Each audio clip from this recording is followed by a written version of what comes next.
Hey, salut à tous, c'est Rosalius et aujourd'hui on va voir enfin la frame du MG Sazabi version K. Donc je me suis un peu déchaîné à réussir une si belle frame. Je sais pas ce que vous en pensez pour vous, mais moi j'adore. Donc mon but c'est de faire une frame qui soit la plus classe possible. Bon, allons-y, je vais vous montrer ce que j'ai fait sur ce projet. Voilà. Donc déjà je vais vous montrer en détail la maquette au complet. Et je vais vous montrer pièce par pièce, enfin plutôt partie par partie, le travail de peinture que j'ai fait sur ce kit.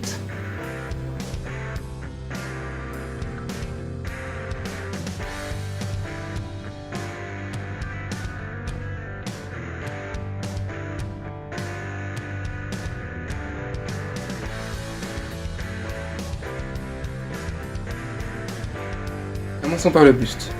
Sur cette partie-là, j'ai pas fait beaucoup de peinture contrairement aux autres pièces.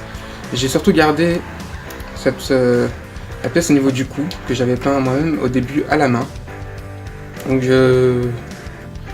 c'est un travail de peinture plutôt simple, hein, pas très complexe. J'avais juste voulu faire quelques nuances de couleurs pour diversifier ça parce que sinon c'était monochrome et j'aimais pas ça. Ensuite, pour les couleurs métallisées, j'ai utilisé une bombe métallique. C'est très classique, hein. Elle a tendance à se ternir au fil du temps, surtout quand on touche la maquette, donc c'est un peu dommage. Mais sinon, ça va aller. J'aime plutôt bien cette partie du kit, mais j'aimerais bien retoucher les parties noires en noir mat pour que ça colle avec le reste du kit. Ensuite, on a les bras, où là j'ai eu beaucoup plus de mal à peindre, surtout avec le masquage à faire sur cette zone-là. Sur les pièces métalliques, c'est simplement du silver. Ensuite, j'ai mis du clear red pour avoir un petit effet rouge métallique. Pour les pistons, ça a été un peu plus compliqué. Il m'a fallu faire un peu de ponçage au niveau de la partie femelle, donc en rouge ici, pour que les vérins puissent coulisser de manière libre, sans trop gêner le mécanisme des bras. Ensuite, ça a été très simple, hein. Un peu de gunmetal au niveau du coude, du doré sur cette pièce là, je ne sais pas comment on peut appeler ça. Et les boosters sont en chromé comme pour le buste, si ça va bien faire un peu de focus. Et la plus grosse pièce c'est simplement du Tamiya. C'est simplement du XF16, très basique, hein, mais qui marche plutôt bien. Mais c'est pas exactement ce que je recherchais pour les vérins, donc c'est pour ça que j'utilisais une bombe métallique. Ici j'ai peint en noir mat. Pour les boosters encore en métallique. Et l'intérieur des boosters est en fait en bronze. Et l'extérieur en chrome.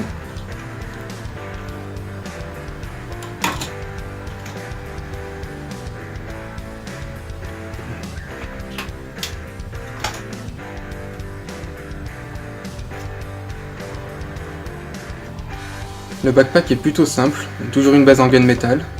Un peu de doré sur les petites vis, ou je sais pas comment on peut appeler ça.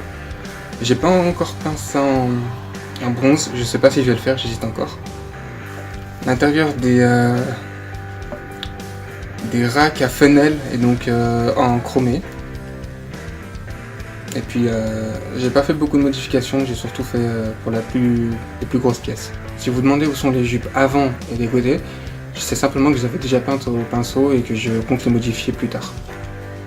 Mais ce sera des modifications légères, hein, pas quelque chose de très ouf. Bref, pour en revenir à la jupe arrière, j'ai fait toujours une base en gunmetal, les espèces de sorties d'aération en gris de Tamiya. Toujours utilisé du doré pour cette partie-là. La seule modification, c'est qu'ici j'ai utilisé une couleur titanium que j'avais jamais utilisée. Ces parties-là ont été faites donc en titanium. J'ai ensuite essayé de faire un petit effet brossé, mais on voit pas très bien sur... Enfin, faire brosser pour l'intérieur du piston, donc le côté mâle, mais ça se voit pas très bien sur la caméra. J'ai pas énormément détaillé ces pièces-là, parce que de toute façon, j'ai trouvé pas très utile d'augmenter le nombre de couleurs.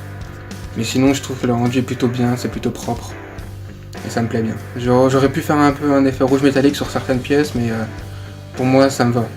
Je trouve que si j'aurais rajouté plus de couleurs, ça aurait peut-être été un peu trop chargé.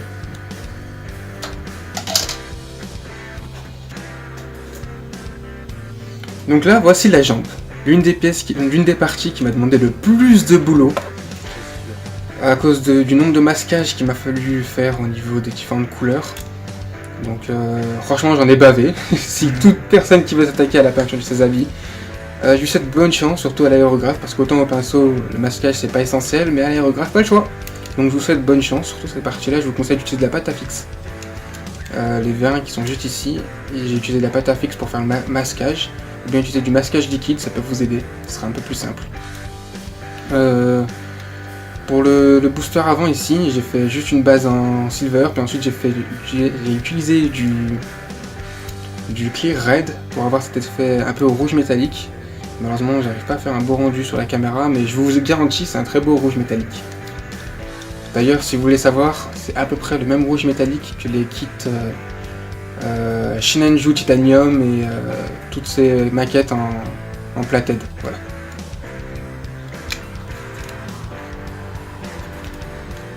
J'ai utilisé la même technique pour cette petite pièce arrière, hein, donc c'est une base silver avec du clear red. Une fois l'armure mise, en fait on verra à peine le côté métallique, enfin argenté, voilà. Et on verra surtout le côté métallique, du rouge métallique, voilà. Une fois monté, peut-être je vous montrerai en fait le rendu.